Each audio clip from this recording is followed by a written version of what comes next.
রক্তপ্রবাল এবং পান্না অনেকের হাতেই দেখা যায় একসঙ্গে পড়ে থাকতে, কিংবা অনেক অ্যাস্ট্রোলজার রক্তপ্রবাল এবং পান্না একজনকে সাজেস্ট করে দেন। কিন্তু আপনারা কি জানেন, রক্তপ্রবাল এবং পান্না কখনোই একসঙ্গে পড়া উচিত নয়। রক্তপ্রবাল মঙ্গলের রত্ন, বুধের রত্ন পান্না।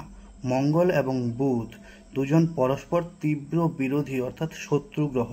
তো এই পরস্পর শত্রু গ্রহের রত্ন যদি আপনি পড়েন, সেক্ষেত্রে দুটো গ্রহই বলবান হবে।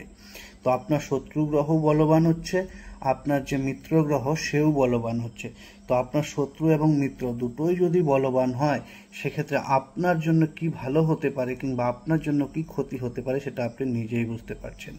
সবসময় চেষ্টা করবেন আপনার হরস্কোপ অনুযায়ী যে গ্রহটি আপনার জন্য শুভ অর্থাৎ মিত্র, তার শক্তিকে আপনাকে বাড়াতে হবে, এবং যে মিত্র নয় শত্রু, তার শক্তি কিংবা তাকে শান্ত করতে হবে।